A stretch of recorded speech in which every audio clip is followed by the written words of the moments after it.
nosotros, con la familia, mi esposo, mis dos hijos, teníamos un serio problema que debíamos de dejar la casa que habitábamos por un problema sucesorio y no teníamos dónde ir ni medios. Una directora mía de la escuela en Peñarol me recomendó y me trajo a hablar con una prima que ya era de los primeros pobladores de este lugar. Entonces, a través de ella conocimos que podíamos ingresar y nos presentaron a la directiva de ese momento, que estaba formada por los pioneros de esta cooperativa, los que fundaron la cooperativa. Se fundó en el año 68. Para entrar tuvimos que hacer un exigente curso para interiorizarnos de por qué veníamos a vivir acá, qué era el cooperativismo, qué era la filosofía, los valores, los principios. Y fue tal el impacto, tanto para mi esposo como para mí, que nos volvimos cooperativistas convencidos. Nosotros vinimos a vivir en el año 1975. Hace 48 años que ocupo esa casa y es algo maravillosa.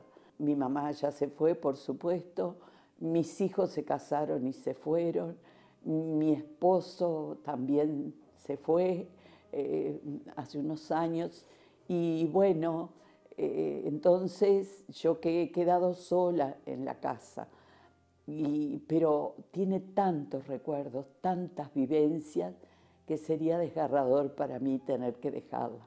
Yo en 1973 tenía 33 años, pues yo nací en 1940.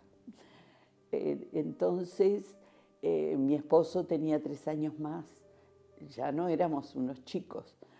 En ese momento nosotros sentimos un terrible temor y nos veíamos venir que algo grave iba a pasar, sobre todo a partir del gobierno de Jorge Pacheco Areco, porque hasta Gestido no éramos conscientes, pero después de ahí la sociedad se convulsionaba, los gremios se levantaban, el estudiantado se levantaba, entonces veíamos la situación sumamente difícil.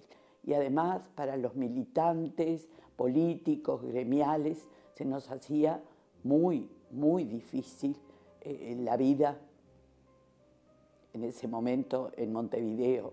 Para nosotros fue una época, como para todo el Uruguay, una época terrible, de profundo temor.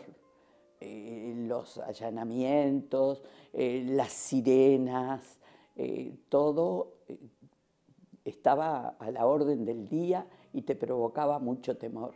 Yo vi 2 chicos muertos en la calle. Uno a la altura de donde yo tomaba uno de los ómnibus para ir a la escuela de Peñarol, en el Cerrito de la Victoria, y otro en la esquina de mi casa. Tuve cierta persecución que no fue la de otras familias, que fue desgarradora. Nosotros no tuvimos la desgracia que tuvieron otras familias, ¿no? De perder a miembros y de perder hijos, hermanos, padres, esposos, esposas.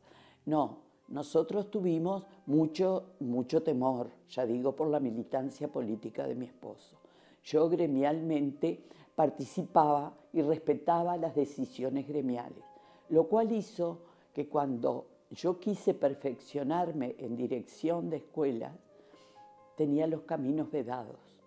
Pero yo debo confesar que en ese momento vivía para la escuela, porque estaba convencida que era el único medio en que esa forma de vida se podía imponer a través de la educación, pero una educación que nace desde la infancia, porque después es más difícil penetrar con las ideas, los principios y los valores.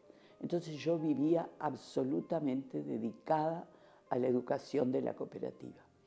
Y toda esa otra parte de resistencia, de esfuerzo contra la dictadura, quedaba en manos de mi esposo, aunque participábamos, por supuesto, de las mismas ideas. La cooperativa fue la herramienta que nos dio tranquilidad, que nos dio seguridad frente a todos los atropellos de derechos que sucedían a nuestro alrededor. Cada vez estoy más convencida que la cooperativa es una herramienta fundamental para construir una sociedad diferente, que no sea ferozmente capitalista, que no sea ferozmente individualista,